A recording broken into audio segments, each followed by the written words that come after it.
रागिनी अपनी माँ जानकी के साथ नूरपुर गांव में रहती थी। रागिनी के पिता की मौत कई साल पहले ही हो गई थी। तब से उसकी माँ ने ही लोगों के घरों में बर्तन धोकर उसका पालन पोषण किया। अब रागिनी 20 साल की हो गई थी, इसलिए वो भी कुछ न कुछ काम करके अपनी माँ की मदद करना चाहती थी। एक शाम जब वो बाजार से लौट रही थी तो उसकी नजर बाजार में सभी ठेले पर गई। चाय, समोसा, भेलपुरी, गोलगप्पे, ये सब तो है इस गांव में।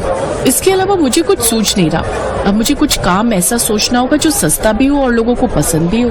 तभी उसकी नजर सामने दुकान पर लटकी मैगी के पैकेट पर गई। उन्हें देखते ही उसे एक आइडिया आया और घर आकर उसने अपनी माँ से कहा, माँ, मैंने सोच लिया है, अब हम मैगी बनाकर बेचेंगे। मैगी? लेकिन तुझे लगता है लोग मैगी खाने आएंगे? हाँ माँ, एक बार जब मैं शहर गई थी तब मैंने देखा था मैगी के ठेले पर काफी भीड़ लगी हुई थी। मैं भी मैगी बेचूंगी, हो सकता है हमारा काम भी अच्छा चल पड़े। ठीक है, कोशिश करके देख लेते हैं। वैसे भी मैगी का ठेला लगाने में ज्यादा खर्चा भी नहीं है। रागिनी की माँ ने बचाई हुई बचत से कुछ पैसे रागिनी को दिए, जिससे रागिनी ने जरूरत का सामान खरीद लिया और अगले दिन से ही उसकी मैगी का ठेला लग गया। उसके एक ओर चाट का ठेला था और दूसरी ओर भेलपुरी का। अब उसने अपने ठेले पर मैगी के पैकेट लगा दिए, जिससे उसके पास ग्राहक आने लगे। एक वेजिटेबल मैगी देना और मुझे सादा मैगी। अब जैसे जैसे ग्राहक मैगी मांग रहे थे वैसे वैसे रागिनी उनको मैगी देती जा रही थी। मैगी की खुशबू से लोग उसके ठेले की ओर आते जा रहे थे। पहले ही दिन से उसकी अच्छी कमाई शुरू हो गई।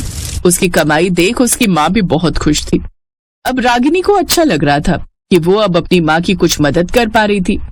अब रागिनी रोज वहाँ जाकर मैगी का ठेला लगा देती। उसके ठेले लगाने के बाद आसपास के ठेले वाले उससे चिढ़ने लगे, क्योंकि उनके ग्राहक जो बढ़ गए थे। एक रोज वो ठेले पर खड़ी थी, तभी सामने एक बच्चा रोड पार कर रहा था। इतने में एक गाड़ी तेज रफ्तार से वहाँ पर आई। वो उसे टक्कर मारने वाली थी कि तभी रागिनी की नजर उस पर गई। उसने उस बच्चे को बचा लिया। उसके ठेले पर ना होने के कारण पीछे से दूसरे ठेले वालों ने उसकी सब्जियां चुरा ली। जब वो लौट कर आई तब एक ग्राहक उसके पास आया। मुझे वेजिटेबल मैगी देना। जी अभी बनाती हूँ।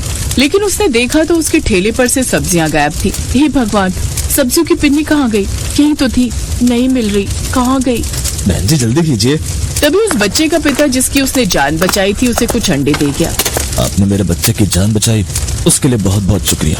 मैं अंडा व्यापारी हूँ, आप ये अंडे की कुछ ट्रे मेरी तरफ से इनाम समझकर रख लीजिए। लेकिन इतने अंडों का मैं क्या करूँगी? बहन जी सब्जी नहीं है तो अंडा मैगी बना दीजिए। ये सुनते ही रागिनी मुस्कुरा दी। अब उसने अंडा मैगी बनाकर उसे दी। उसे वो बड़ी पसंद आई। वाह बहन जी, क्या स्वाद है, ये तो पहले से भी ज्यादा अच्छा है। 2 प्लेट और लगा दीजिए। मुझे भी देना ये अंडा मैगी। जी बिल्कुल। वाह, ये तो बेमिसाल है, क्या स्वाद है। अब तो उसके पास और भी ग्राहक आने लगे। उसका अंडा मैगी का काम और भी अच्छा चलने लगा। अब उसने अपने ठेले का नाम ही अंडा मैगी वाली रख दिया। अब तो उसके ठेला खुलने से पहले ही ग्राहकों की भीड़ उस जगह लग जाती। अब उसके ठेले पर काम भी काफी बढ़ गया, इसलिए उसकी माँ भी लोगों के घरों का काम छोड़कर उसके साथ ठेले पर काम करने लगी। अब वो दोनों दिन के हजारों रुपए कमाने लगी। अब रागिनी और उसकी माँ बहुत खुश थे।